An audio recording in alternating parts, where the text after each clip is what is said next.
오늘 읽은 말씀은 지난 강의 시간에 말씀드렸듯이 그랜드 패러블이라고 합니다. 대비유라고 합니다. 13절에 또 이르시되 너희가 이 비유를 알지 못할진대 어떻게 모든 비유를 알겠느냐라고 표현을 했죠. 그래서 이 비유를 알아야 마가복음 전체를 이해할 수가 있고 또 심지어 성경의 전체 비유를 이해할 수 있다라고 예수님께서 말씀하셨습니다. 그래서 이 비유는 상당히 중요하다고 해서 많은 신학자들이 그랜드 패러블이라고 애칭을 가지고 있습니다. 그래서 이 말씀은 어떤 비유보다도 우리가 다양하게 조명해 봐야 되고 신중하게 그리고 아주 중요하게 다뤄보아야 할 것입니다. 오늘 비유 바로 앞에는 누가 진짜 가족이냐라는 본문이 나옵니다. 그리고 그 본문 앞에 오늘 이 씨 뿌리는 자의 비유가 나오기 때문에 누가 예수님의 진짜 가족이냐에 대한 물음에 대한 대답으로 이 제시된 비유가 바로 이 씨 뿌리는 비유입니다. 이 씨 뿌리는 비유는 마태복음, 누가복음에서 공이 다루어지기 때문에 그 마태복음, 누가복음에서도 마찬가지로 앞에 누가 진짜 가족이냐라는 그 본문 뒤에 이 씨 뿌리는 자의 비유가 나옵니다. 그래서 이 씨 뿌리는 자의 비유를 정확하게 이해하면 누가 하나님의 진짜 가족이냐를 우리가 알 수 있을 것입니다. 1절에 지금 수많은 무리가 예수님을 둘러싸고 있습니다. 오늘 본문에서 1절에 바닷가가 등장합니다. 평행 구절인 마태복음에서는 집에서 나가서 바닷가에 앉으셨다라고 나옵니다. 저희들이 지금 새벽에 계속해서 마가복음에서 집은 마가가 지금 성전을 상징을 하고 계속해서 사용하고 있다는 것을 함께 나누었습니다. 성전에서 나오고요. 지금 바다는 세상을 상징을 합니다. 많은 부분에서 항상 그렇습니다. 세상에 오면 항상 많은 무리들이 따르는 것을 볼 수 있습니다. 근데 그 수많은 무리들이 다 하나님의 가족이 아니라는 사실입니다. 왜 그렇습니까? 그들은 들어도 듣질 못하기 때문입니다. 듣질 못하는 여러 가지 이유가 이제 밭으로 비유되고 있습니다. 근데 이 비유는 다분히 창세기 1장에서 3장의 그 이미지를 염두에 두고 있습니다. 그래서 여러 가지 심상들이 창세기에서 온 것을 발견할 수 있습니다. 예를 들면 지금 온 무리는 바닷가 육지에 있습니다. 지금 큰 무리들은 땅에 서 있는데 땅이 혼돈하고 공허한 상태에 있습니다. 예수께서 지금 바다에 떠 있죠. 창세기 1장 2절에 심상이 떠오르는데요. 하나님의 영은 수면 위에 운행하는 장면입니다. 수면 위에서 혼돈과 공허한 그 땅에 예수님께서 씨 뿌리는 장면입니다. 창세기 1장에서 씨 뿌리는 작업은 창세기 제3일째 사역이 되겠습니다. 씨는 예수님의 말씀을 뜻합니다. 씨가 떨어질 때 다양한 반응들이 나옵니다. 길가에 떨어졌는데 새들이 와서 먹습니다. 이러한 사람들은 사탄, 즉 대적자, 더러운 영, 더러운 말씀에 의해서 말씀이 먹히는 사람들입니다. 마가복음에서 이들은 유대지도 종교자들, 즉 서기관, 바리새인들, 헤롯당, 그리고 대제사장들을 가리킵니다. 이들은 예수님의 가족이 아니죠. 두 번째로 얇은 돌밭의 사람들입니다. 이들은 말씀을 들을 때에 즉시 기쁨으로 받으나 그 속에 뿌리가 없어서 잠깐 기쁨으로 견디다가 환난이나 핍박이 일어날 때는 곧 넘어지는 사람들을 의미합니다. 누가 떠오릅니까? 예수님을 부인하고 도망간 베드로가 대표적이라고 할 수 있겠죠. 묘하게도요.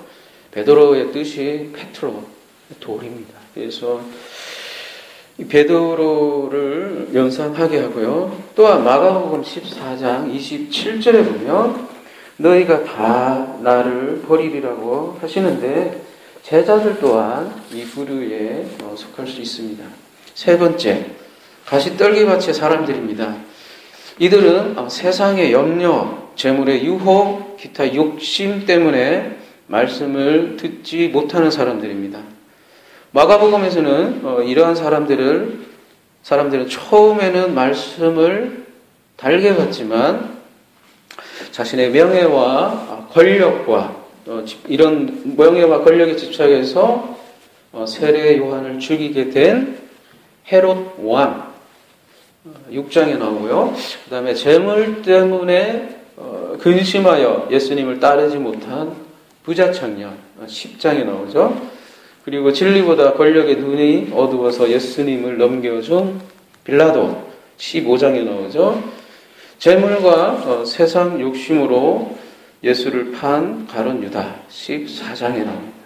이 사람들이 이 가시떨기밭의 사람들이라고 할 수 있겠습니다.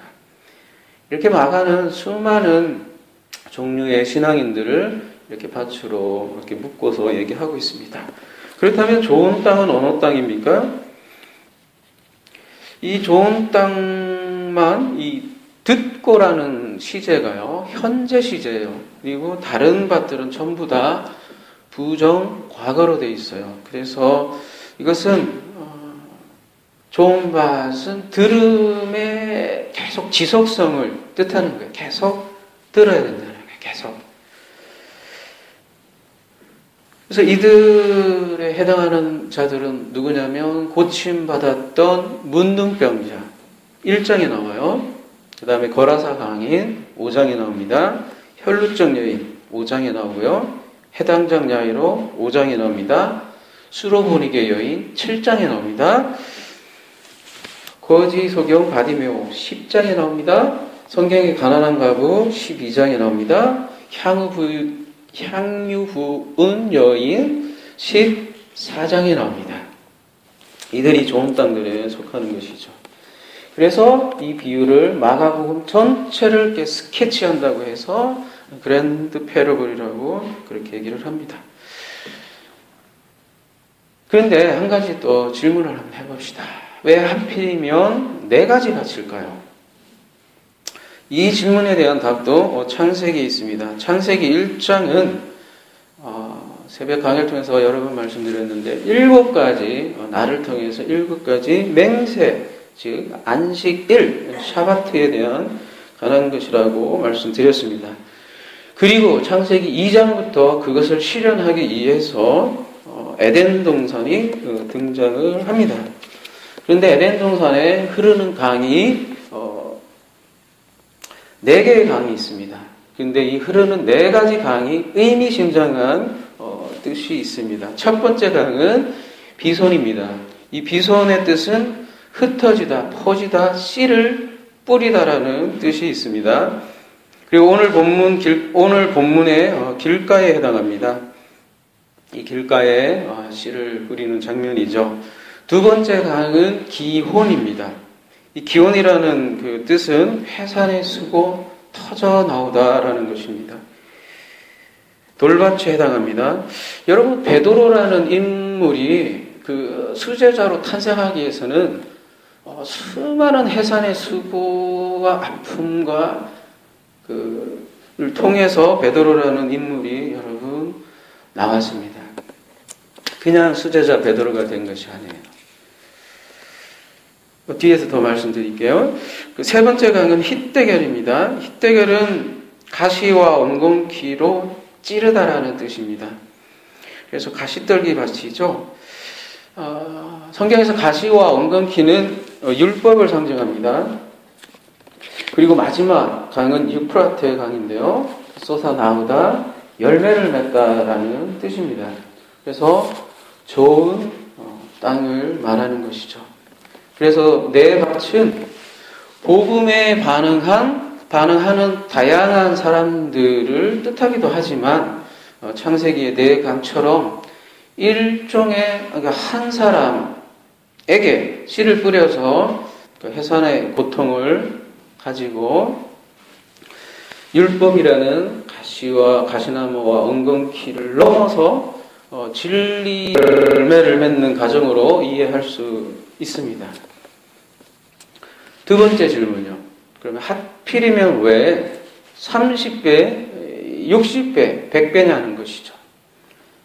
40배, 80배, 100배라고 할 수도 있잖아요.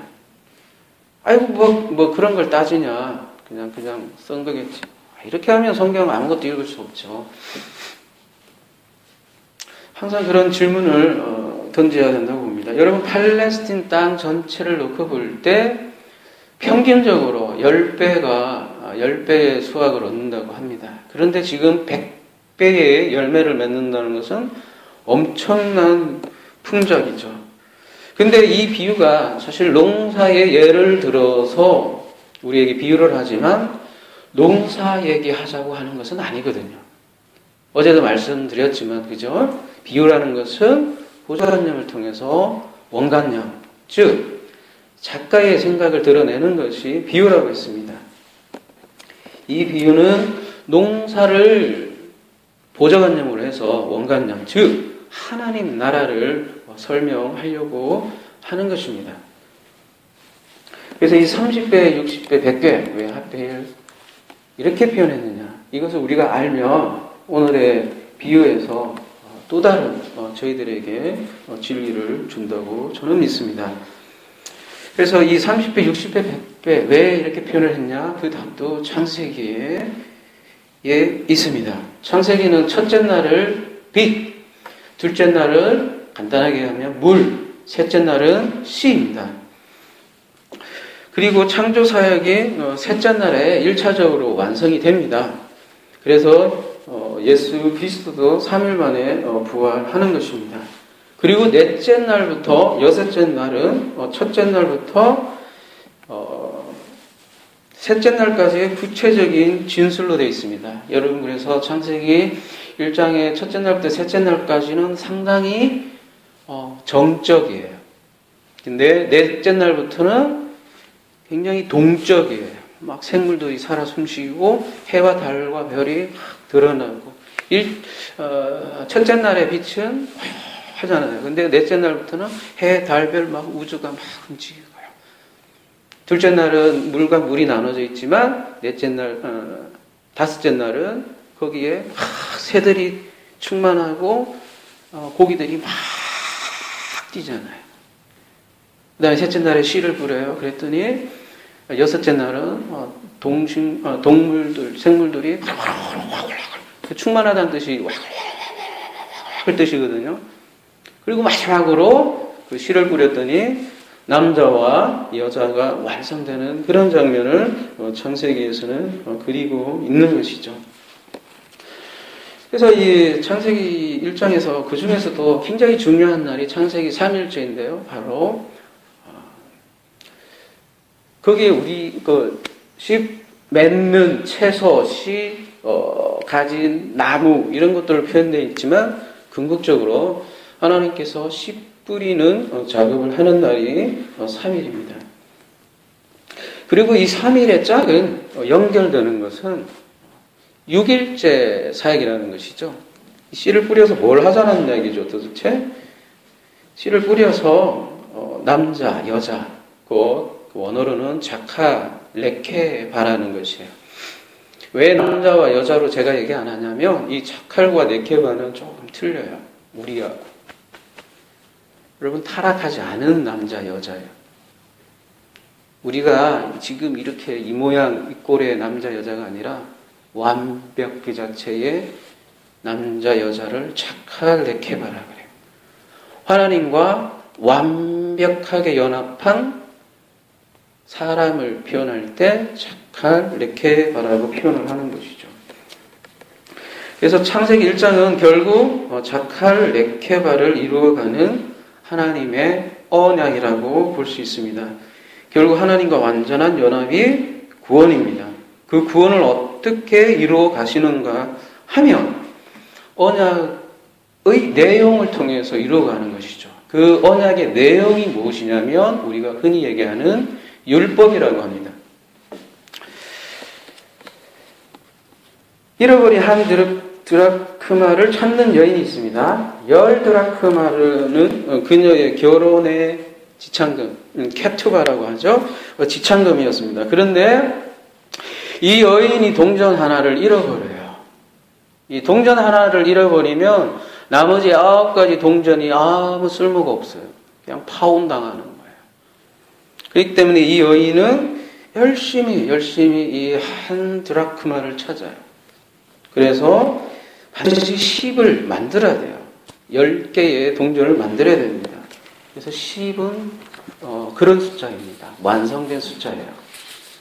그래서 언약의 내용이 이 10으로 표현이 됩니다. 그 히브리어에는 이렇게 숫자의 의미가 담겨 있습니다. 특별히 중요한 단어들은 이렇게 7, 10, 12 이러한 단어들이 있죠. 우리가 아침에 많은 강의 통해서 나눴는데요. 이 10이라는 내용은 그래서 대단히 중요합니다. 하나님의 언약의 숫자가, 그러니까 창세기 1장이 7의 숫자라고 한다면 이 7을 하나님께서 어떻게 이루어 갈 거냐. 구체적으로 10, 율법을 통해서 이루어 가겠다는 것입니다. 십계명이죠. 그래서 셋째 날 이 언약을 이루면 그러니까 수학을 해보자고요. 셋째 날 10을 이루면 30, 여섯째 날 10을 이루면 이제 60이 되는 것입니다. 셋째 날 짝이 여섯째 날이니까요. 그러므로 30배의 짝이 60배이고요. 그러므로 사실 30배나 60배나 모두 하나님의 언약을 완성했다는 뜻입니다.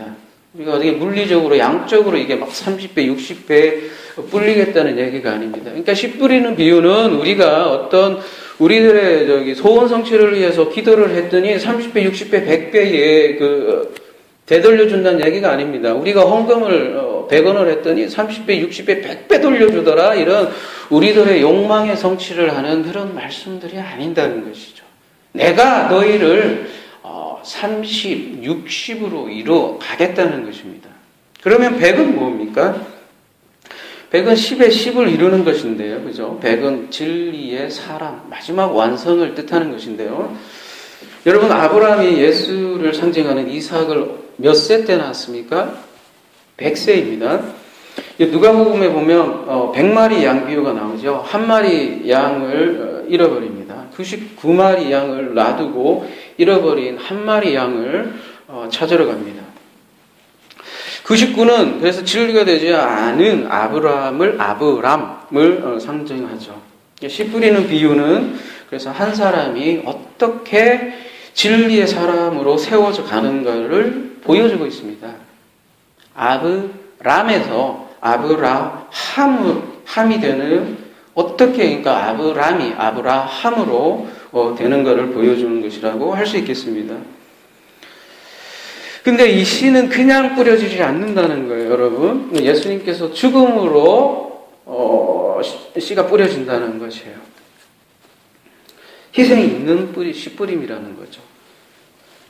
그래서 씨는 반드시 죽어야 하고요. 씨는 반드시 또 길에 떨어져야 합니다. 근데 오늘 장면은 어떻게 돼요? 가에 떨어집니다. 길이 그냥 길도 있지만 호도스가 이 진리라는 뜻이 있습니다. 진리 가운데 길이 그 씨가 뿌려져야 되는데 가에 지금 떨어지는 모습. 그러니까 진리 안에 떨어지지 않으면 어떤 성향을 가지면 우리는 반드시 선악과로 가게 되어 있습니다. 그래서 율법으로 가게 되어 있습니다. 진리에 떨어지지 않으면 무엇이든지 이게 율법으로 우리에게 멍해로 들어와요. 그래서 이것을 어떻게든 내 힘으로 한번 지켜보려고 그렇게 우리를 옥죄어 온다는 것이죠. 그래서 아까 많은 군상들이 있었잖아요. 바리새인이나 종교 지도자들은 그런 율법으로 가져 있기 때문에 그들에게 진리가 뿌려지지 않고 결국은 그들이 예수님을 고소하는 그런 인물이 되었지 않았습니까?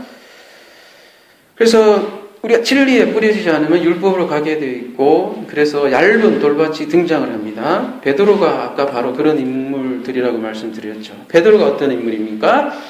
여러분, 성령을 받고 3,000명을 해결시켰던 그런 베드로입니다.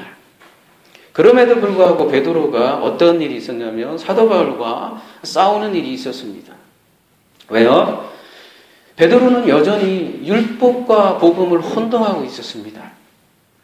하나님께서 정결한 음식을 먹으라고 3번이나 얘기했는데도 율법을 고집한 베드로였고요.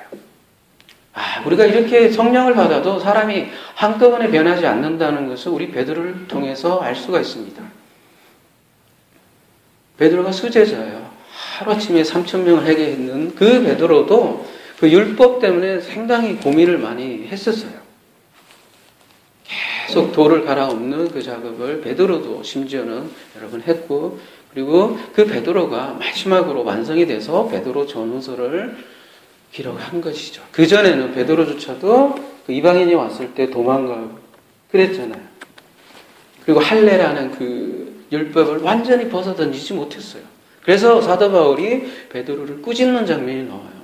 그러고도 네가 사도냐? 그러고도 네가 복음을 안다고 할 수 있느냐? 어떻게 율법의 상징인 그 할례를, 마지막 히든 카드거든요, 율법에.